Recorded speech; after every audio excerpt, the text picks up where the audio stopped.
نحمده ونصلي على رسوله الكريم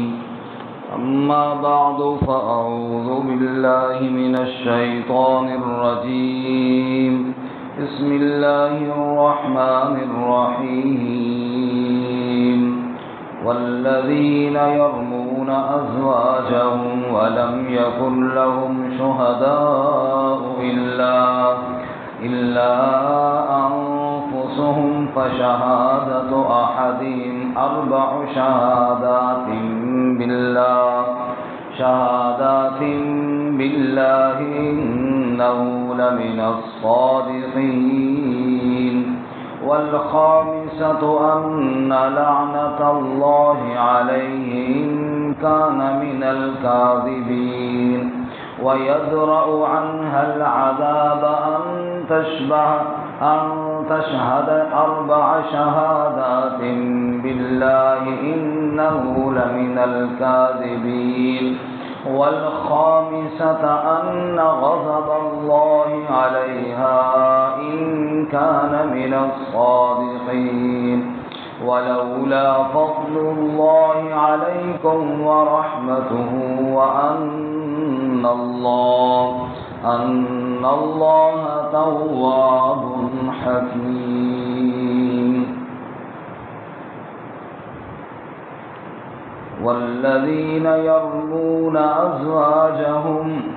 اور وہ لوگ جو الزام لگاتے ہیں اپنی بیویوں پر ولم یکن لہم شہداء اور نہ ہو ان کے پاس گواہ الا انفسہم سوائے ان کی اپنی جان کے فشہادت احدہم پس گواہی ان میں سے ایک کی 4 شہادات باللہ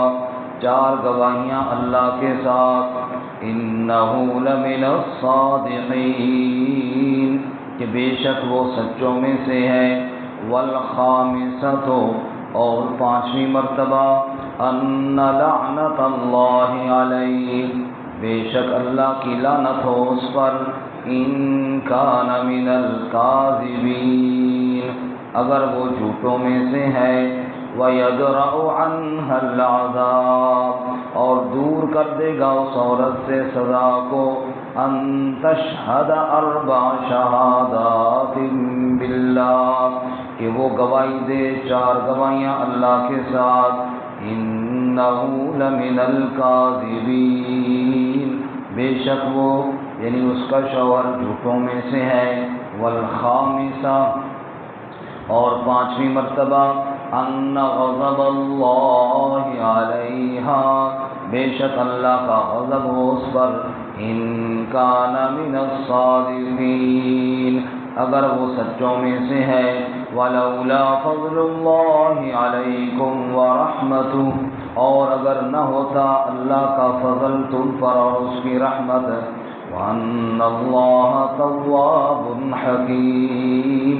اور بے شک اللہ تعالی توبہ قبول کرنے والا حکمت والا ہے سبحان ربک رب العزت عما یصفون وسلام علی المرسلین والحمد للہ رب العالمین اللهم صل على سيدنا ومولانا محمد وعلى آل سيدنا ومولانا محمد وعلى آله وأصحابه أجمعين معزز سامعین سورۃ النور کا پہلا رکوع آیات نمبر 6 سے لے کر 10 تک تلاوت کی ہیں اللہ رب العزت ان کے مطابق صحیح بیان کی توفیق عطا فرمائے اور ہم سب کو قرآن و سنت پر عمل کرنے کی توفیق عطا فرمائے گزشتہ سبق میں اصلاح معاشرہ کے قوانین میں سے ہم نے پہلا قانون پڑھا زانی کی سزا کا کہ اس پر 100 کوڑے مارے جائیں چاہے مرد ہو چاہے عورت دوسرا قانون ہم نے یہ پڑھا کہ بدکار آدمی اور مشرک آدمی یہ مناسب ہے کہ آپس میں نکاح کریں اور ایمان والے ان سے دور رہیں تیسرا قانون ہم نے پڑھا حد قذف کے بارے میں. اگر کوئی شخص کسی عورت پر زنا کی تہمت لگاتا ہے اور 4 گواہ پیش نہیں کر سکتا تو اس کو حد قذف ماری جائے گی 80 کوڑے۔ آج کے سبق میں چوتھا قانون ہے لعان کا۔ لعان یہ ہے کہ ایک آدمی نعوذ باللہ اللہ نہ کرے اگر اپنی گھر والی کے ساتھ کسی غیر محرم کو بدکاری کرتے ہوئے دیکھے تو اس کا کیا حکم ہے، اس کو کیا کرنا چاہیے۔ جو ہم نے کل سبق پڑھا تھا حد قذف کے بارے میں، اس میں تو یہ بات واضح ہے، اگر کسی عورت کو دیکھے اور 4 گواہ موجود نہ ہوں، یعنی دیکھنے والے کے علاوہ 3 اور ٹوٹل 4 گواہ موجود نہ ہوں، تو اس کو ہرگز اس کے خلاف بات نہیں کرنی چاہیے، چاہے دیکھ بھی لے، بلکہ خاموش ہو جائے، اپنے طور پر ان کو سمجھائے، گناہ سے روکنے کی کوشش کرے، لیکن ان کا کیس آگے نہ چلائے، ورنہ اس کو حد قذف لگے گی۔ لیکن اب اگر کوئی شخص اپنے گھر میں دیکھے تو کیا کرے؟ ظاہر بات ہے کہیں دیکھا تو بندہ چپ کر جائے، پھر اپنے گھر میں بندہ دیکھے تو چپ بھی نہیں کر سکتا نا۔ اب 4 گواہ بھی نہیں ہیں اور چپ بھی نہیں کر سکتا، تو شریعت نے اس کا ایک حل بتایا ہے، اس کو کہتے ہیں لعان۔ کیا کہتے ہیں جی؟ لعان کا طریقہ یہ ہے، ایک آدمی نے اپنی اہلیہ کو دیکھا کہ وہ برائی اور بدکاری میں مبتلا ہے، تو وہ عدالت میں قاضی کے پاس جا کر 4 دفعہ اللہ کے نام کی قسم کھائے گا۔ کتنی دفعہ جی؟ 4 دفعہ قسم کھا کر کہے گا کہ میں سچ کہہ رہا ہوں، میری بیوی نے فلاں کام فلاں جرم کیا ہے، اور 5ویں مرتبہ کہے گا اگر میں جھوٹ بول رہا ہوں تو مجھ پر اللہ کی لعنت ہو، اگر میں جھوٹ بول رہا ہوں مجھ پر اللہ کی لعنت ہو۔ یہ وہ شخص پیش ہو کر یہ 4 قسمیں کھائے گا اور 5ویں مرتبہ لعنت کرے گا۔ اب اس کے بعد یہ شخص فارغ ہو گیا، اس کی وہ 4 قسمیں 4 گواہوں کی جگہ پر ہو گئی ہیں، اور اب اس عورت سے پوچھا جائے گا کہ تیرا شوہر تو قسم کھا کے تیرے بارے میں یہ کہہ رہا ہے، اب تو بتا۔ اب اگر وہ جرم مان جاتی ہے یا چپ کر جاتی ہے تو ظاہر بات ہے جرم ثابت ہو گیا، اب اس پر حد لگائی جائے گی، جو کہ شادی شدہ مرد و عورت کی سزا رجم ہے، یعنی وہ رجم کر دی جائے گی۔ لیکن اگر وہ کہتی ہے کہ ایسی کوئی بات نہیں، شوہر میرا جھوٹ بول رہا ہے، وہ انکار کرتی ہے، تو اب 4 قسمیں اس سے بھی لی جائیں گی۔ اسی طرح 4 دفعہ اللہ کے نام کی قسم کھا کر وہ عورت کہے کہ میرا شوہر جھوٹا ہے، اور 5ویں مرتبہ عورت کہے اگر میرا شوہر سچا ہو تو مجھ پر اللہ کا غضب نازل ہو۔ اس کو کہتے ہیں لعان۔ 4 قسمیں شوہر نے کھائی تھی، اور 5ویں مرتبہ شوہر نے کہا تھا اگر میں جھوٹ بولوں تو مجھ پر کیا ہو؟ اللہ کی لعنت ہو۔ اب عورت نے بھی 4 دفعہ اللہ کے نام کی قسمیں کھا لی ہیں، اور اس نے قسمیں کھا کر کہا کہ میرا شوہر جھوٹ بول رہا ہے، اور 5ویں مرتبہ عورت نے کہا کہ اگر وہ سچ بول رہا ہو تو میرے اوپر اللہ کا غضب اور قہر نازل ہو۔ نعوذ باللہ۔ اگر کسی معاملے میں کسی موقع پر یہ لعان ہو جائے، یعنی شوہر بھی اسی طرح قسمیں کھا لے اور عورت بھی قسمیں کھا لے، یہ بھی لعنت کر دے، وہ بھی غضب کی بات کہہ دے، اب ظاہر بات ہے دنیا میں کوئی شخص ان کا فیصلہ نہیں کر سکتا۔ کیسے فیصلہ کرے گی؟ گواہ ہیں کوئی نہیں، اور یہ 4 قسمیں کھا کر 5ویں دفعہ لعنت کر رہا ہے، وہ بھی 4 قسمیں کھا کے 5ویں دفعہ لعنت اور غضب کو دعوت دے رہی ہے۔ اب ظاہر کیا کیا جا سکتا ہے؟ اب مسئلہ یہ ہے ان دونوں کے درمیان طلاق واقع ہو جائے گی، جدائی ہو جائے گی، اور ان کا فیصلہ رب پر چھوڑ دیا جائے گا۔ ان کا فیصلہ اللہ پر چھوڑ دیا جائے گا۔ دنیا کی اب کوئی عدالت ان کو نہ سزا دے سکتی ہے اور نہ ان کے بعد میں سے کسی کے حق میں کوئی فیصلہ کر سکتی ہے۔ بس میاں بیوی کو جدا کر دیا جائے گا اور فیصلہ اللہ کی عدالت میں چھوڑ دیا جائے گا۔ اس کو کہتے ہیں شرعی طور پر لعان۔ دیکھیے جی، والذین یرمون ازواجہم، اور وہ لوگ جو الزام لگائیں اپنی بیویوں پر، یہاں پہلے تو تھا کسی کی عورت پر، اس کا طریقہ ہم نے کل پڑھ لیا، آج ہے اگر اپنی بیوی پر الزام لگائیں تو کیا حکم ہے۔ والذین، اور وہ لوگ یرمون ازواجہم، جو الزام لگاتے ہیں اپنی بیویوں پر، ولم یکن لہم شہداء، اور ان کے پاس گواہ کوئی نہیں ہے، الا انفسہم، سوائے ان کی اپنی ذات کے، اپنی ذات ہی گواہ ہے اور کوئی گواہ نہیں ہے، تو اب کیا کریں جی؟ طریقہ، فشہادت احدہم، تو گواہی ان میں سے ایک بندے کی، وہ ایک بندہ جس نے اپنی بیوی کو دیکھا، وہ گواہی کیسے دے؟ اربع شہادات باللہ، 4 گواہیاں دے اللہ کے نام کے ساتھ۔ اللہ کے نام کے ساتھ 4 گواہیاں کا مطلب اللہ کی قسم میں نے اپنی بیوی کو برائی کرتے ہوئے دیکھا، یہ ہے 4 گواہیاں اللہ کے نام کے ساتھ۔ 4 گواہیاں دے اللہ کے نام کے ساتھ کہ انہو لمن الصادقین، کہ بے شک وہ سچوں میں سے ہے، یعنی بے شک وہ سچ کہہ رہا ہے جی، کوئی اس میں جھوٹ والی بات نہیں۔ والخامسۃ، اور 5ویں مرتبہ یہ کہے کہ ان لعنت اللہ علیہ، کہ بے شک اللہ کی لعنت ہو اس پر، ان کان من الکاذبین، اگر وہ جھوٹوں میں سے ہے۔ فقہا نے لکھا ہے کہ اگر کوئی شخص ایسا معاملہ ہو جائے اور لعان کے لیے تیار ہو جائے تو لعان سے پہلے اس کو خوب سمجھایا جائے کہ دیکھنا جھوٹ نہ بولنا، ایک تو اللہ کے نام کی قسم جھوٹی اتنا بڑا گناہ ہے کہ اللہ کا عرش ہل جاتا ہے، اور دوسرا اللہ کی لعنت کو دعوت دینا معمولی گناہ نہیں، جس پر اللہ کی لعنت آتی ہے اس نسل در نسل برباد ہو جاتا ہے۔ اس سے پہلے سمجھایا جائے، لیکن وہ کہتا ہے جی نہیں ایسی کوئی بات نہیں ہے، میں جھوٹ نہیں کہہ رہا ہوں، میں سچ کہہ رہا ہوں، میں دیتا ہوں قسمیں، میں تیار ہوں، پھر اس کے بعد لی جائے۔ اور اگر وہ شخص قسمیں دے چکا ہے تو اس کے بعد عورت کی باری ہے، تو عورت کو یوں ہی پہلے سمجھایا جائے کہ دیکھو اگر تو اقرار کر لے گی تو دنیا میں تجھے سزا ملے گی، یہ تو بات نہیں ہے کہ دنیا میں نہیں ملے گی، لیکن یہ ہے کہ آخرت کی ہمیشہ ہمیشہ کی سزا سے بچ جائے گی اور اللہ بھی تو اس سے راضی ہو جائے گا۔ لیکن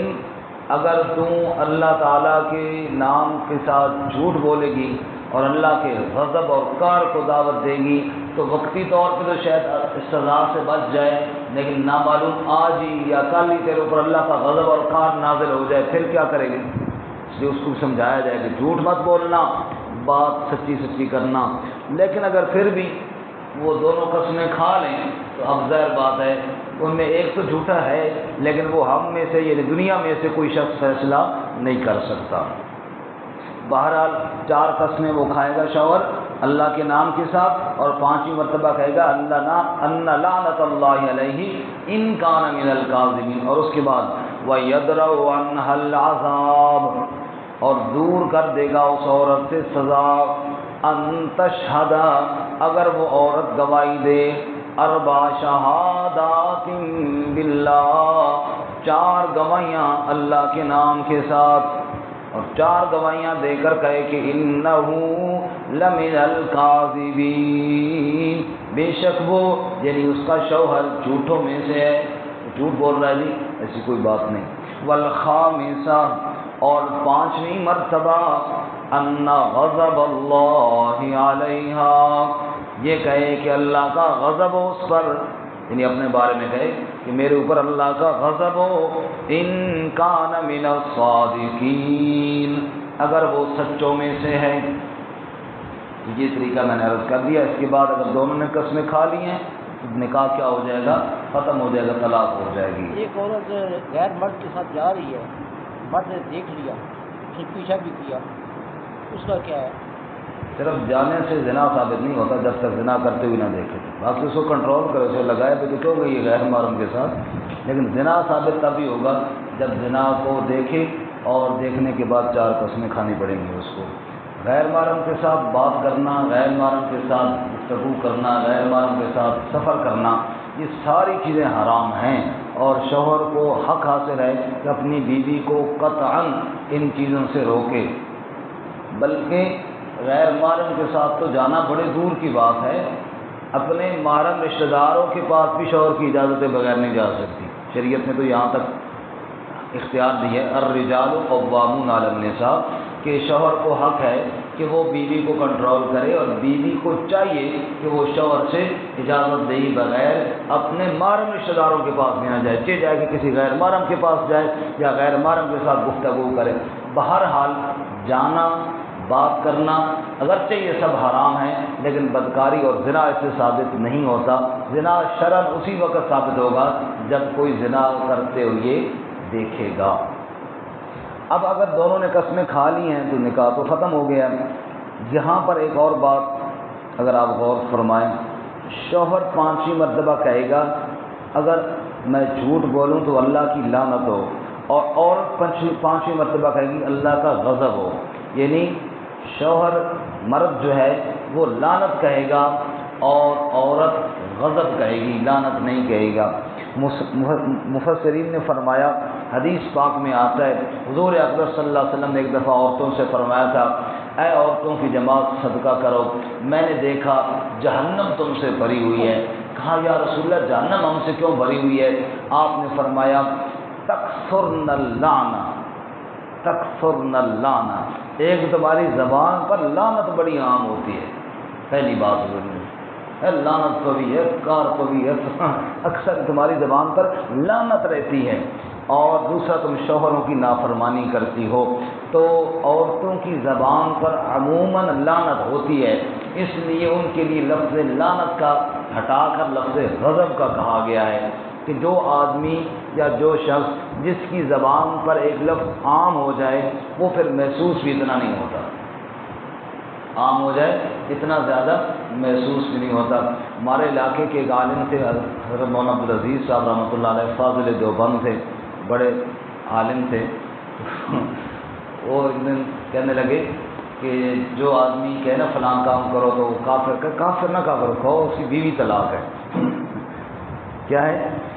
کہا جی، کہا اس لیے کہ کافر کافر سن کے آپ کو پرانا مسئلہ ہو گیا، ٹینشن نہیں ہے، جب اس کو بتاؤ گے نا کہ بیوی، جب ایک آدمی کافر ہوگا بیوی تو ویسے ہی طلاق ہو جاتی ہے نا، لیکن جب کہو گے نا کہ تیری بیوی طلاق ہو گی، اچھا وہ ڈر جائے گا۔ تو لفظ وہ ہونا چاہیے جو پتہ تو چلے نا کہ کیا ہے۔ اب لعنت لعنت کرتے کرتے اس میں تو لعنت کیا چیز ہے جناب، احساس ہی نہیں ہوگا۔ ایسا لفظ بولو غضب، قہر، تاکہ اس کو احساس ہو کہ یہ لعنت بھی اور غضب دونوں ایک ہی چیز ہے نا، جس پر اللہ کی لعنت ہو یا جس پر اللہ کا غضب ہو، بات تو ایک ہی ہے، لیکن لفظ وہ بولا جائے جس کی ہیبت، جس کا خوف، جس کا رعب اس کے دل میں ہو، تاکہ وہ رک جائے، یا کم از کم اتنا تو سمجھے کہ یہ کوئی معمولی چیز نہیں ہے، بہت بڑا لفظ ہے، ورنہ لعنت بھی بہت بڑی چیز ہے اور غضب بھی۔ اللہ ہمیں دونوں سے محفوظ فرمائے، اللہ اپنی لعنت سے بھی محفوظ فرمائے، اللہ اپنے غضب سے بھی محفوظ فرمائے، اللہ ہمیں اپنی رحمت نصیب فرمائے۔ یا حی یا قیوم برحمتک نستغیث۔ آخر میں اللہ فرماتے ہیں وَلَوْلَا فَضْلُ اللَّهِ عَلَيْكُمْ وَرَحْمَتُهُ، اگر اللہ کا فضل نہ ہوتا تم پر اور اللہ کی رحمت نہ ہوتی تو کیا ہوتا، اس کا اللہ نے ذکر نہیں کیا۔ اللہ فرماتا خود سوچ لو، اگر اللہ کا فضل نہ ہوتا اور اللہ کی رحمت نہ ہوتی تو جواب کیا ہے؟ لَمَسَّكُمْ فِي مَا أَفَضْتُمْ، آگے آ رہا ہے، یہاں پہ ذکر نہیں ہے، اسی صفحے میں اگر آپ نیچے دیکھ لیں، یہ آیت نمبر 13 ختم ہو رہی ہے اور 14 شروع ہوئی، کل کے سبق میں آئے گا وَلَوْلَا فَضْلُ اللَّهِ عَلَيْكُمْ وَرَحْمَتُهُ فِي الدُّنْيَا وَالْآخِرَةِ لَمَسَّكُمْ فِي مَا أَفَضْتُمْ فِيهِ عَذَابٌ عَظِيمٌ، اگر اللہ کا فضل دنیا آخرت میں نہ ہو تو تمہیں کیا پہنچے؟